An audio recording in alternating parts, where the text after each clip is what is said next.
Right now, you are watching this on a screen connected to billions of others. But what if that connection had never been made? What if the internet stayed a military experiment and the world you know never went online? In our timeline, ARPANET sent its first message in 1969. By the 1990s, the internet was reshaping everything. But what if the project had been canceled? What if Cold War budgets went elsewhere, and the idea of a global network was abandoned before it could grow? The turning point is a budget cut. A committee decides the network is too expensive and too risky. The universities lose funding. The first nodes go dark. The scientists who dreamed of connecting the world move on to other projects.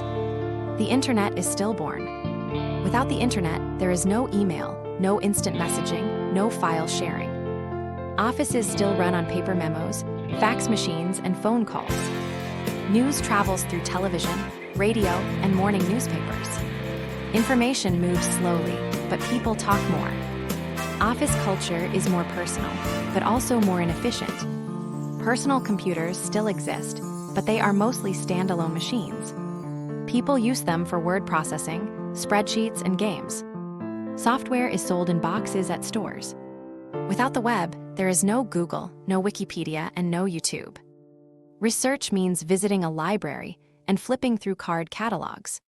Without Facebook, Twitter, or TikTok, public opinion forms differently. News still comes from a handful of TV networks and newspapers. Movements organize through phone trees, flyers, and town halls. Misinformation still spreads, but more slowly. Celebrities are made by traditional media, not viral moments. Amazon never exists. Neither does eBay, Netflix, or Spotify. People shop at physical stores, rent movies at Blockbuster, and buy music on CDs.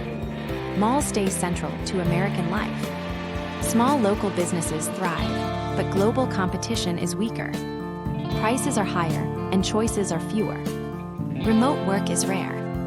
Most people commute to offices every day. Meetings happen in conference rooms. Collaboration means passing documents hand to hand. The gig economy barely exists. Without the internet's connective power, the economy is more local, more industrial, and less flexible. Students learn from textbooks, teachers, and libraries. Online courses do not exist. If you want to study something unusual, you move to a city with a university. Knowledge is powerful, but harder to reach. Education is more unequal, because access depends on where you live and what you can afford. Political campaigns rely on television ads, rallies, and newspaper endorsements. Scandals break on the evening news, not on Twitter. Elections are slower and more predictable.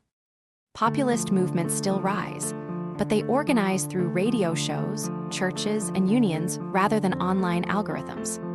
In 2026, the world is calmer in some ways and lonelier in others. People read more newspapers, watch more TV, and spend more time with neighbors. But innovation is slower. Medical research, climate science, and space exploration move forward without the power of global collaboration.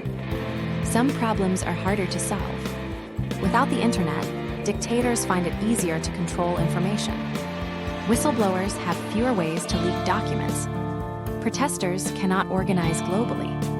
The world is less connected, which means empathy is more local. Some wars might be avoided, but others might last longer in the dark. The internet gave the world connection, speed, and access. It also gave us addiction, misinformation, and isolation. Imagining it never existed shows how deeply it shaped modern life, for better and worse. The tool is not neutral. It changed who we are. The internet was not inevitable.